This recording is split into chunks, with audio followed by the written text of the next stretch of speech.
You're listening to Rebel Spirituality with me, Sam Goldfinch. Here's the truth. Wisdom doesn't follow rules. So each week we're going to explore what it means to wake up your way so you can live a more peaceful, creative and inspired life no matter your circumstances. It's time to blaze your unique path to truth.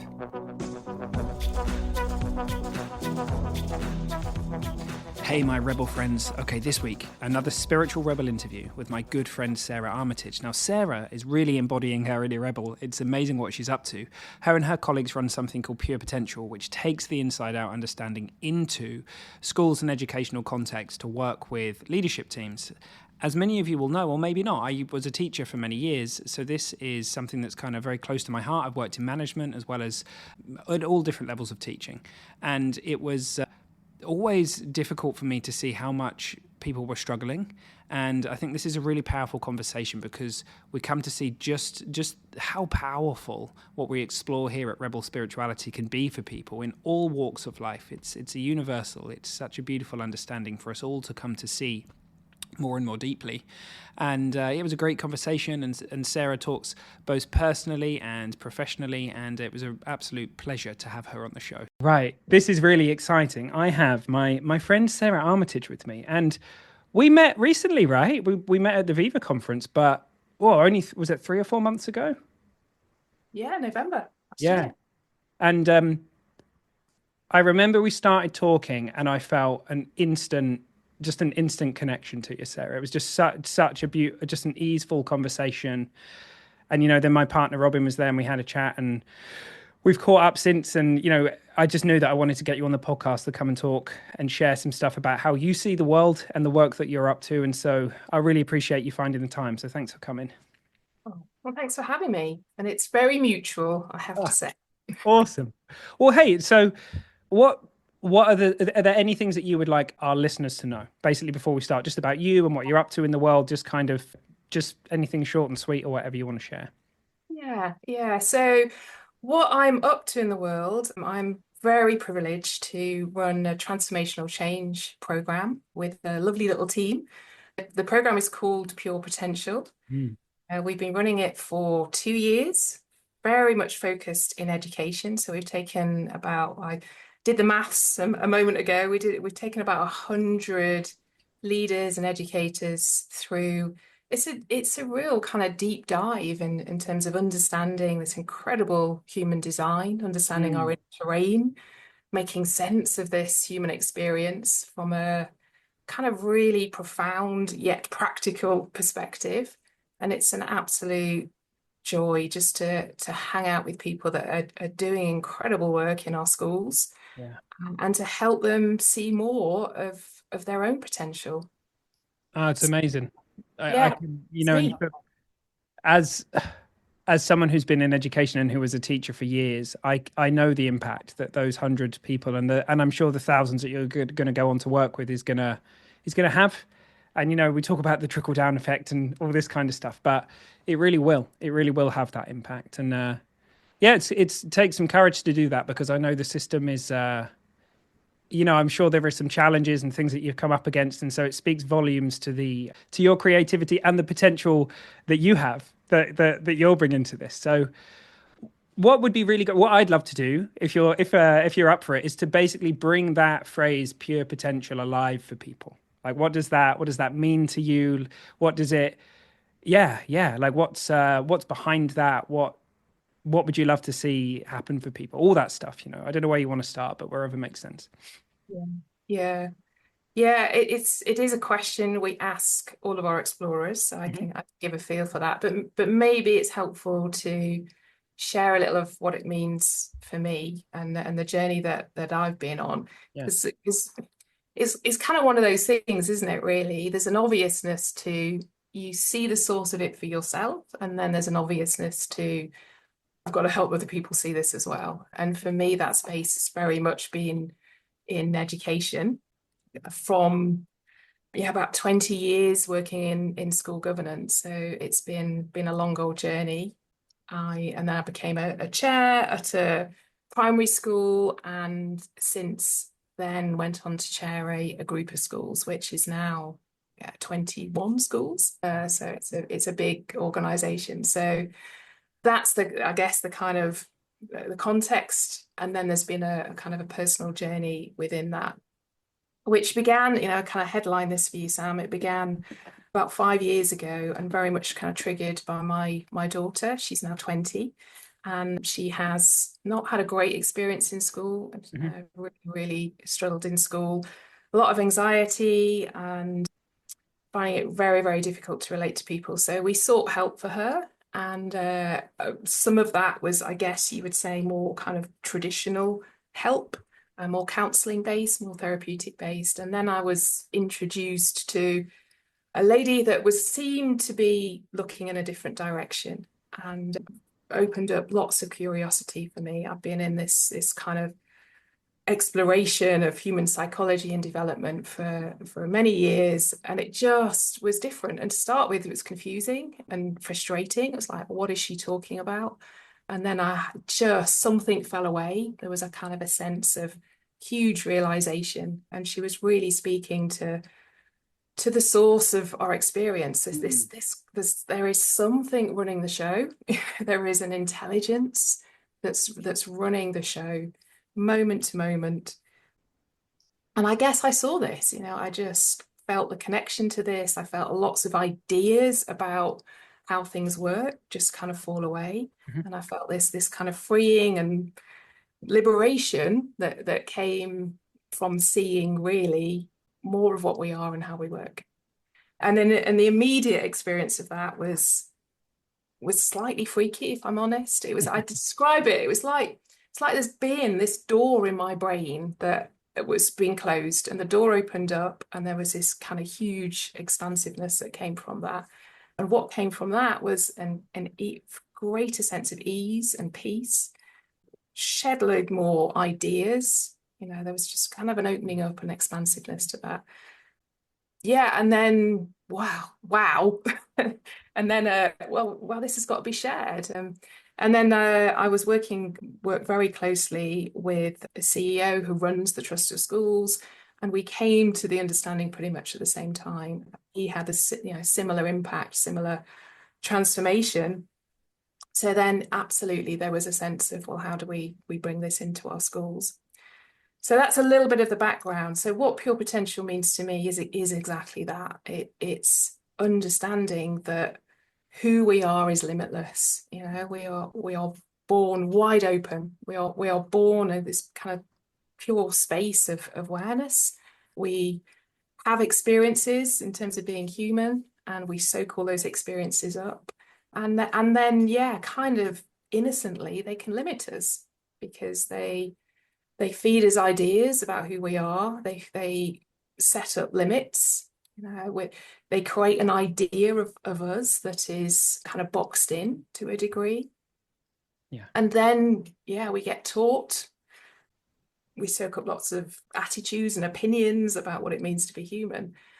And I guess what this understanding has done is just kind of bust that myth, and really open up the limitless possibility, the limitless potential of what it means to be human.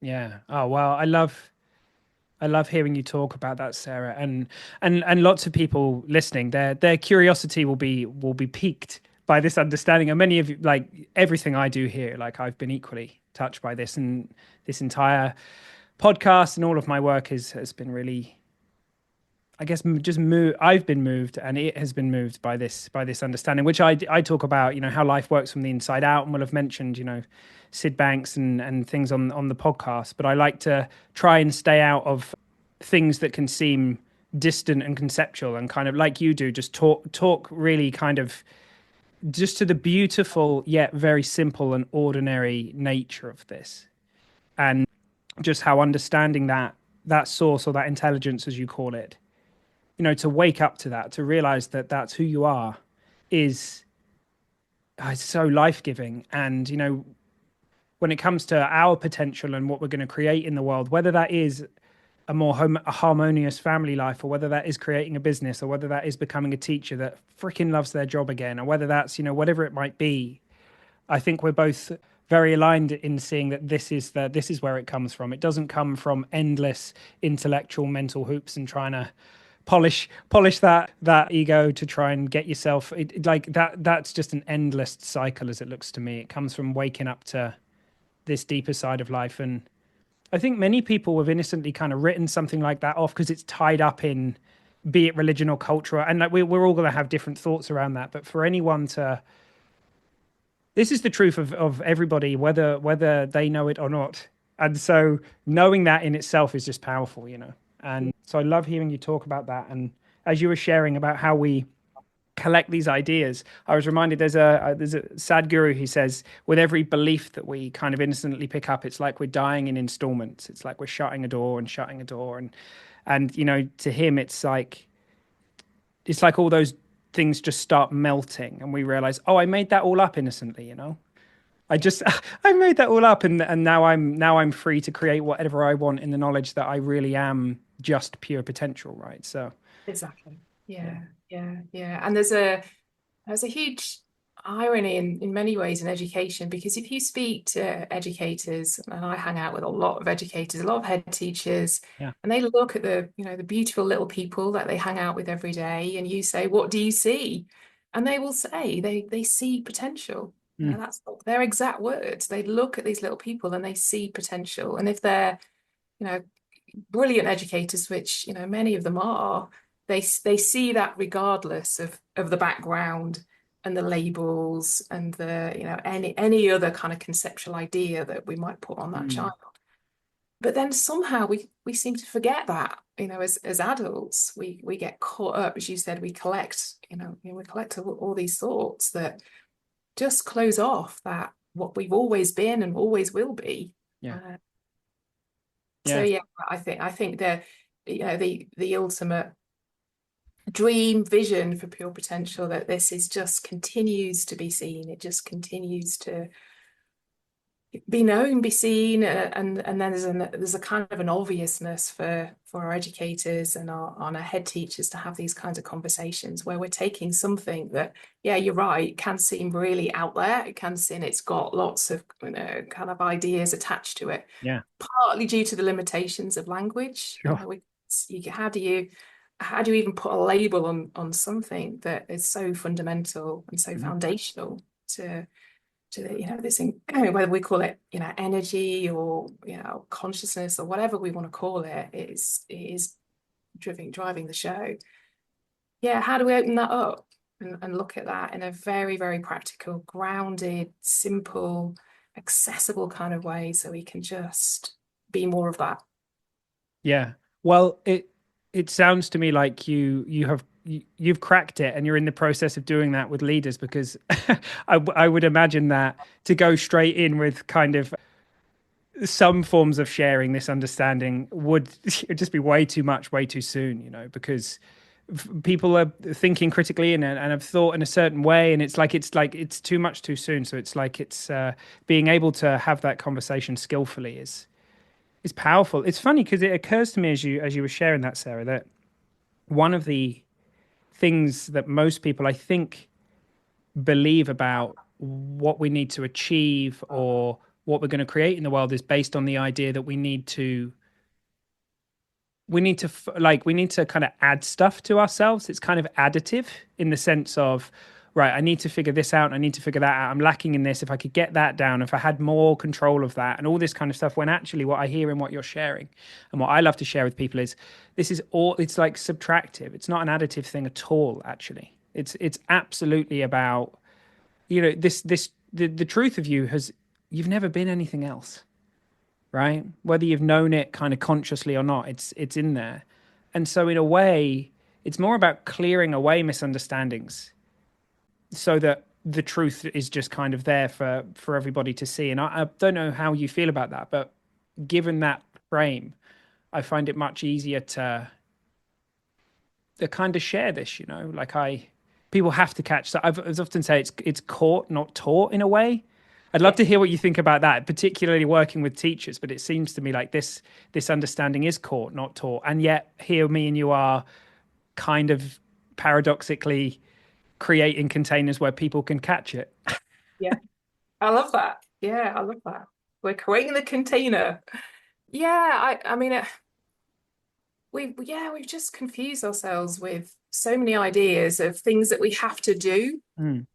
whereas the perfection of this design is that, those capabilities are built in. So we have a conversation about leadership on our exploration, and we get people just to list, what are all those qualities of leadership, and they're usually a pretty, kind of standard list. That people have got to be inspiring and motivating, good listeners, good developers, connectors. They've got to have good ideas. They've got to make good decisions. And all of these capabilities we know are important in leadership. But when we actually look at those capabilities, they're built into the design. There is just an innate capacity for us to be present to people in the moment and to be responsive in the moment, and to see the pure potential in other people as well. So there's just a beautiful simplicity when we see that. There's just far less to do. There's far less to get right. There's far less strategies to put in place. There's far less techniques. It is an unleashing, a realizing of the pure potential that we all have those leadership capabilities. So yeah, I totally agree with you. And I know a mutual friend in Jamie Smart, who's been an Oh yeah. amazing contributor. So he's a standout contributor to our program. He's gifted us some little videos, and that kind of whole idea of subtractive psychology. We absolutely thank Jamie for that, because it is an unlearning. It's a realization of the incredible capabilities of this system. And I think we've just done ourselves an injustice as human beings. We've limited ourselves through going down this kind of rabbit hole with psychology that's just been a wrong turn. We've created lots of ideas about our own limitations, which is just not true. I We're built. love I love talking about that, and it strikes me that in a conversation about pure potential, and I know this conversation has the potential to ruffle feathers. So, Oh yeah. I, I like talking about the way I kind of relate to the work that I'm up to with particularly with rebel spiritualities, people who are kind of people who might identify as spiritual seekers or self-help junkies or however they might kind of who are kind of tired of the search and they really want to relax and enjoy life and just tap into what we're talking about and you know I it's certainly not an attack from my side or anything on self-help or any of that kind of stuff, but I see that for a lot of people there's a point of diminishing returns, right? It kind of looks to me like yes, there is value. Of course, there's value in therapy and all these different interventions that people will find helpful at various points in their life.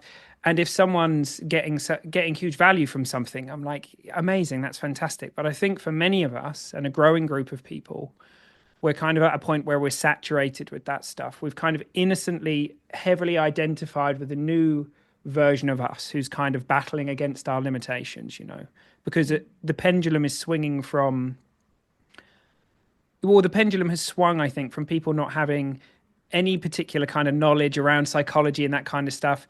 And then it swung the other way. And I love this word reify, but it's almost like we've kind of reified. We've made real so many things about us that are just we've made them concrete and they're actually not solid. And so I'm really passionate about getting the word out about that. But does that make sense? Like, do you resonate with that? Completely, completely. And that's what the feedback is in terms of Mm, what we're hearing from the world at the moment. I mean, particularly in education, we look at all of the statistics. We've got a mental health yeah, crisis. yeah. So, we have to look at that. We've got to be honest and look at that. And the concern is mental health crisis response is it needs way more resources to try and fix this issue. But what if it's not an issue to be fixed? What Yeah. if it's an invitation for us to really look at the nature of who we are? Mm. It's what if it's the cusp of a huge paradigm shift, which could only yield huge benefits to us. And like you, I'm always kind of cautious and sensitive in this space because we're not denying that the absolute reality of all of those experiences, and I know that because I've got that deeply in my family. Yeah. but the two things can go hand in hand. We can absolutely be true to the felt experience of being human and gently question what is going on here? What is this Mm. felt experience telling me about the nature of being human? And maybe it is trying to point me in a different direction. That's the opportunity. Yeah, it's so cool. And it's almost like once somebody catches a glimpse of the truth, their true identity, who they are before and beyond any of the stories, that open, pure space of being or knowing or awareness or whatever we want to call it, consciousness, it's something shifts drastically when there isn't like a, and it's so innocent, but like a complete identification with the stories and the ideas that we have of ourselves, be that our, it's funny, like personally, as someone who has an ADHD diagnosis, I have seen the power of this understanding to basically create, like it's like a miracle effectively of like, wow, like so many of these things that felt locked in and solid and immovable have kind of just, they're just falling away more and more. And I have my moments because I'm human, but it's such a gift to know who I really am as things are appearing, which is very, very different to believing that I am, sort of the edges of me are the things that are appearing. And there's a paradox in this because I think a lot of people in this journey, they're looking for solace, they're looking for kind of relaxation or peace or to come home to themselves, and they innocently think that that means that it's like striving for a constant feeling of peace and then they're innocently falling. I work with a lot of people who have a wonky relationship with alcohol, as I call it, because they're medicating themselves. The secret sauce, if you like, is I kind of like that. I keep thinking it's got to do a program with that called The Secret Sauce at some point, but is to catch a glimpse of who you are as everything else is here too. And it just changes the whole thing. So, yeah. Yeah, I really resonate with that. And a big part, a pivotal part of our conversation with our explorers is what actually is a feeling, what is Mm. emotion, and how do we allow all of it? That's all of who we are is it's so powerful. Because really, what we sit with what stops us doing anything. It's an imagined idea of how we're going to feel. Sure. So what stops us going for a promotion? What stops us having the difficult conversation with a parent, maybe? It's always the feeling that's driving the show. But if we can see that we're designed to have those feelings, we're designed to hold those feelings. They're not really what we are, that's what we experience. We can open ourselves up to far more experiences with much greater ease and grace.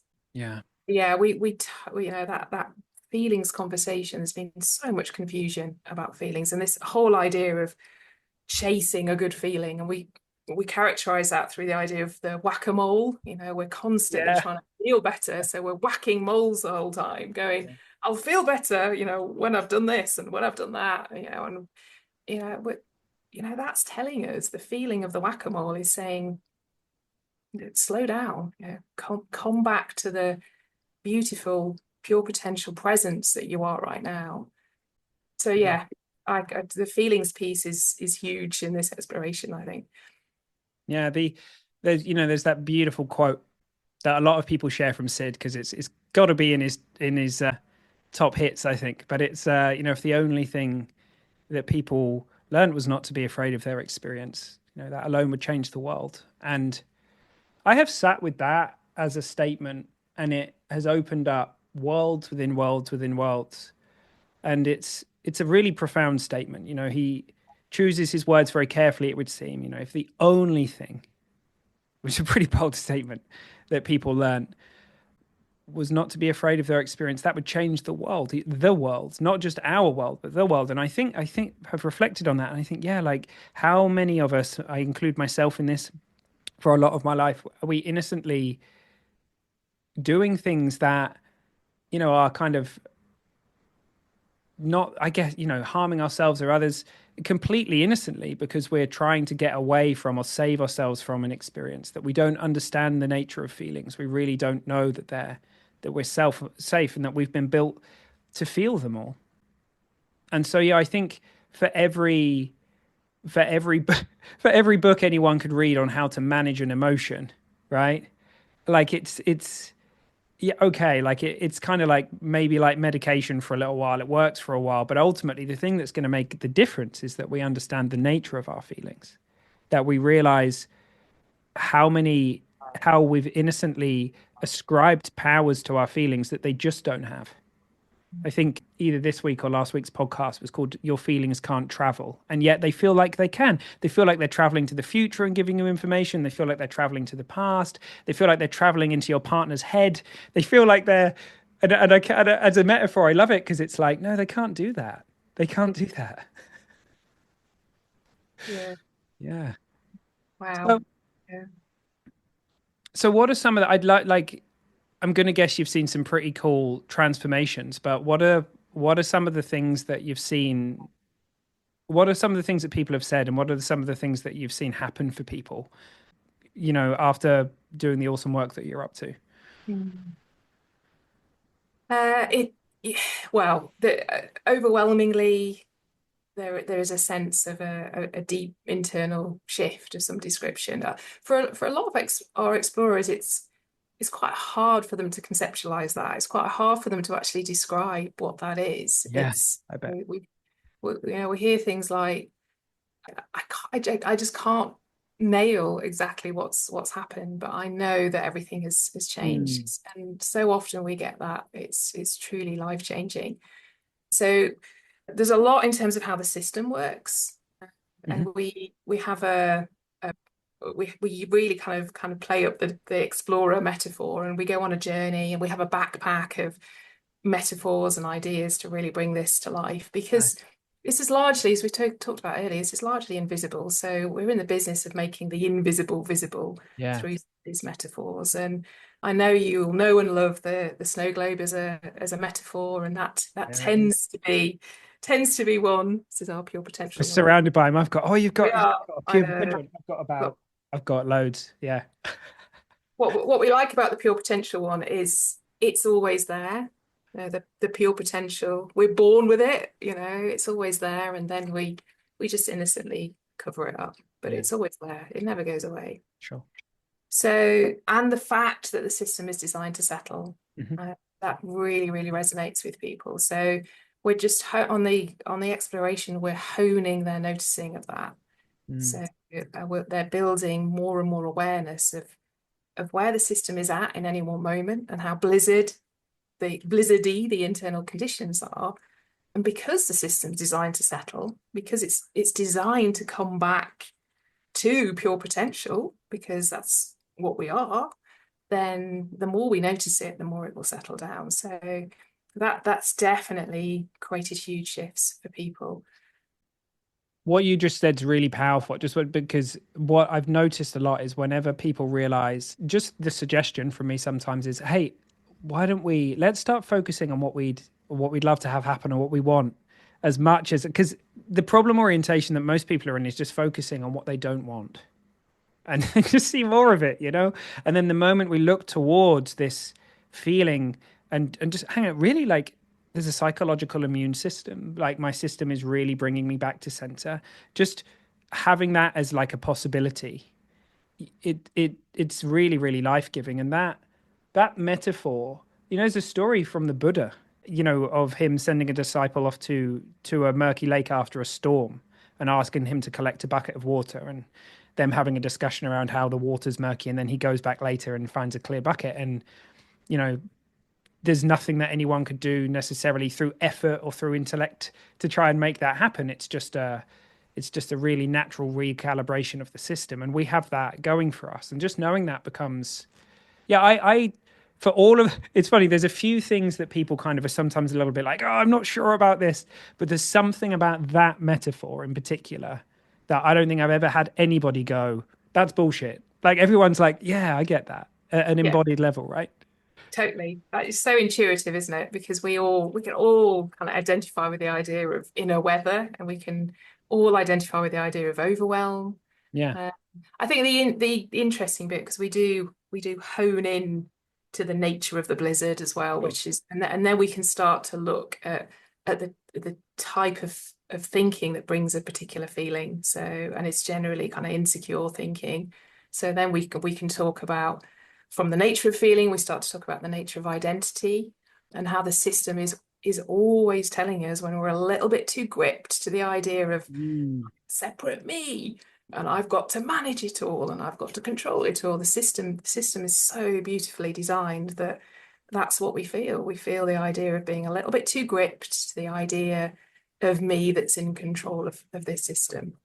And that again, even more freeing and liberating when we're coming back to pure potential. Yeah, and in that moment, that realization, it flips what used to feel like a problem into a wisdom signal very often. You know, the problem of my anxiety or the problem of my insecurity. And just lets us, once we realize it's just a, like a, how you beautifully put it, like a feedback mechanism. It's just letting us know that we're either, as you say, fully identified with the story and we've forgotten the truth of who we are, or that we're believing that feelings can do something that they can't, like give us information about the future or whatever it might be. It guides us back home. And those moments that, for potentially for decades for people, have felt like this huge thing that they have to overcome, it just becomes the most beautiful guidance system just to get to know what it feels like to be caught on. I think Jamie uses the metaphor of rumble strips, and I've heard it put in many other ways. Just the kind of wake up, the alarm clock of, you're believing something that's not true. You're believing that you're not connected to life. You're believing that you're separate, as you say, Yeah. and the whole game changes just with one insight. Exactly. Yeah. Yeah. So the language around loosening your grip is tends to stick quite a lot with our explorers. And I haven't got one on my desk, but imagine the Chinese finger trap where you put your fingers in each Yeah, end. yeah, And it's so counterintuitive, isn't it? Because we've been taught that when we feel strong emotions, that we've got to do something about them, we've got to fix them. The Chinese finger trap is just a great metaphor because it's counterintuitive to the feel of being trapped is telling us that we need to loosen up. It's telling us we're taking an idea of ourselves a little too seriously. Maybe we're a little too attached to our thinking. So, and we've had a beautiful moment with it's a group of head teachers that were in a meeting outside of the Pure Potential program, and the language came up in the meeting. Maybe we're getting a bit too gripped by this, and three of them had been on the program immediately put their fingers together to create the visual representation of the yeah, Chinese finger trap. No words were spoken. And so is this in this moment recognition of just, yeah, we're getting a little too gripped. We just need to loosen off. yeah. And that's the, and again, it's like completely innocent, but that's where in a lot of the kind of in psychology and self help, it's the looking deeply into something and finding all of the different, all the different ways it works. And there's this bit we haven't looked at, and there's that bit we haven't looked at, and it just, with every step that we do, that thing becomes more and more real. And people often talk about this conversation around bypassing, and like, am I not just bypassing because I've been told I need to kind of sit and feel my feelings, but there's a distinct difference between knowing it's safe for our system to experience things somatically, and noticing when we're caught and allowing ourselves, the system, to do what it's supposed to do, and kind of sitting sitting at home for a weekend and running through loads of horrible stories in your head and having a bunch of feelings, and then telling us, Sam, I did that thing and I feel terrible. Like it's not helping. I'm like, yeah, I know, because you've heard something in there around that. You've got to feel your feeling. It's like work. It's like I put together a podcast a few weeks ago, and that one of the statements I make in there is, you don't process your emotions. Your emotions are a process. And what a relief to realize and to see that with less fiddling, with less fingers in the machinery, and just this beautiful, incredible gift of this, this body and this mind, all of all the parts of the special effects department that we have that are lit up by this beautiful, by consciousness. It's what a gift to have to just, you can just take a breath and just not have to work so hard on yourself. It's been so life-giving for me, and I'm sure it's incredibly life-giving for many of the people that you work with, Sarah. So Yeah. Yeah, absolutely. And within a system and a collective societal narrative around working hard and yeah, and busyness and effort, all of this is playing out. And I, hugely feel, yeah, that yeah, how limiting that is for people, and what a shame it is that there isn't more understanding of what's really going on with that and what's necessary to see that we are energy, we're energy in form, and we are a process. There's nothing fixed. It's wide open. We're one of our head teachers, when we get to that kind of question around, well, what are we really? We've talked a lot about what we're not. We know we're not our thinking. We know we're not our feeling. We know we're not our perception. This is what we experience. But when we get to what we are, and one of our head teachers said, but we're fresh every moment. And we just love that. It was so beautiful. And it's so true. We use the metaphor of a blank canvas. We are fresh every moment because of the nature of absolute nature of who we are. Energy in this form, constantly renewing and half creating and perceiving our experiences. Yeah. And if we're that, then there is really no doing. There's just a complete openness to that being our reality, which, wow, what does that open up? Well, in my experience, it opens up pure potential. I often say wisdom doesn't follow rules. I've rarely said that with anyone who doesn't hear something in that as well. Just like, huh, yeah, I can see that. I can see that pure potential. It doesn't have any rules. And the things that we've been relating to about how we do things, how things have to be done. Women can't do that. Men can't do this. All this kind of stuff. All those things start falling away, and suddenly so many options appear on the menu. And it's such a beautiful way to live life. And it gets to a point where it's kind of funny because I'm kind of busier than I've ever been, and yet I just we had a conversation before we clicked record where we're saying like, wow, there's been so much has been created in 2025, and it's only like, what are we, 20 days in or something? Not even that. And then there's all these things that are kind of being created, and I feel like I don't really have anything to do with it. I just get the joy of life living me and bringing. And even that, it sounds dualistic, like it's just life living life at the end of the day. We use our language to talk about ourselves and label ourselves as separate, but ultimately it's just this one expression expressing itself in all these ways. And yeah, this is the change, as it looks to me. Like this is the thing that isn't a thing that's going to change things, because we, as a society, as a culture all around the world, if we carry on doing the things that we're doing, like, it's clear. Well, I don't know. I was going to say it's clear where we're heading. I don't know if it is clear where we're heading, but I'm very hopeful, actually. And when we first had our conversation together at Viva, I got really excited, as I know my partner Robin did, because she was like, wow, this is amazing. I can't believe that people are exploring this work in education. And, in all these different areas, I know people working with the police, I know people working with all different public services, people working in the private sector, people working in business, people working in, and this is growing. This is growing, and it's not going to be an overnight thing, but the potential of spreading pure potential is, well, yeah, as you say, limitless. Yeah, and I'm totally with you, which is why we have to have these conversations. That's why I'm so grateful for the work that you're doing with Rebel Spirituality to open it up. And I'm so grateful for all of our explorers for opening themselves up to this is not typical conversation in education. It No. really isn't. And it's so counter to the usual CPD. So, Yeah. and it's tough. It's tough to come to this. We sense that apprehension, and yet we are so grateful for the faith that these leaders and educators have in us. And then there's pure potential will take it where it wants to go. Yeah. And there's one incredible head teacher and deputy head teacher that have really seen this so crystal clear, and they're taking it to their staff and their children concurrently.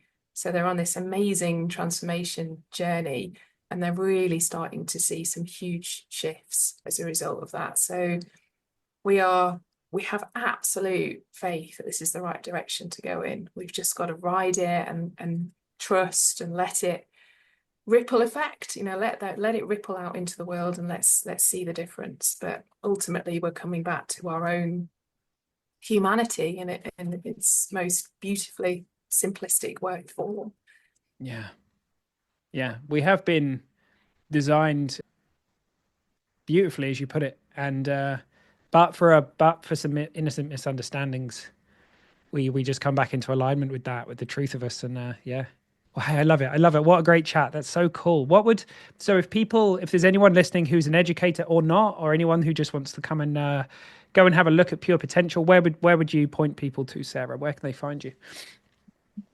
Please do. If there's any a kind of a sense of this is a bit different, or I'm a bit curious, then and as it's really happening in education, yes, it's really, really happening in education. And go to pure-potential.org, which is where we hang out on our website perspective, but equally we're on Instagram and LinkedIn, and we've just got into Blue Sky as well, which is an interesting space to hang out. Quite a lot of educators moved across to Blue Sky.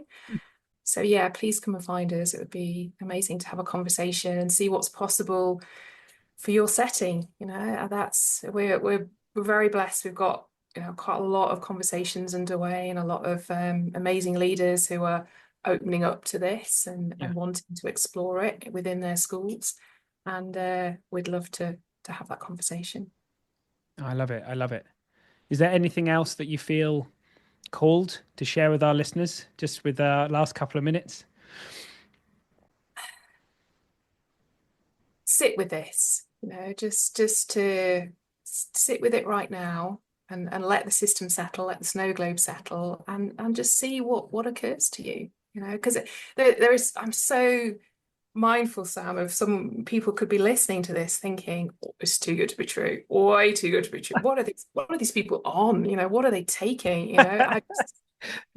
I'm so conscious of that, and none of this, we are saying this is the panacea to sorting life. It's not a panacea to sorting life. It's not, it's a way of really aligning with the design, of attuning yourself to the reality of what we are and how we work, how this incredible system is running the show for us. So yeah, I think it's an invitation really just to sit with that. And if there's anything that comes up in that space of reflection that is a moment of curiosity, follow that. You follow the instinct and the wisdom that's coming with that. Yeah, and I would think that most people who have been tuning into this podcast and other podcasts of mine for the last few years, they're in. Even if they're kind of like, oh, this seems too good to be true, like they're in. They've heard something at a deeper level than their kind of intellect, and they're along for the ride. So awesome. Yeah. And if they're in, again, an encouragement. If they're in, go and get curious about the teacher of their kids' class. Ooh, cool. Or the head teacher, just to notice how this is playing out everywhere. And if we are really truly going to kind of I guess survive as a human race, we have to see this, is my sense of it. And where does it start? It has to start with our amazing little people that are going to be running this planet in the future, hopefully. And so the encouragement, if you've got a sense of it and glimpse of it for yourself, don't keep it to yourself, just notice and be part of the wave and the ripple effect in the world. Beautiful. Well, thanks. So this has been a while.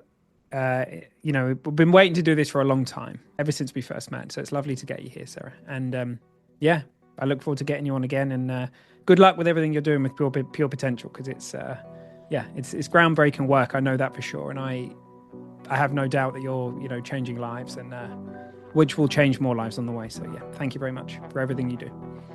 Well, thank you for the opportunity, Sam. You're welcome.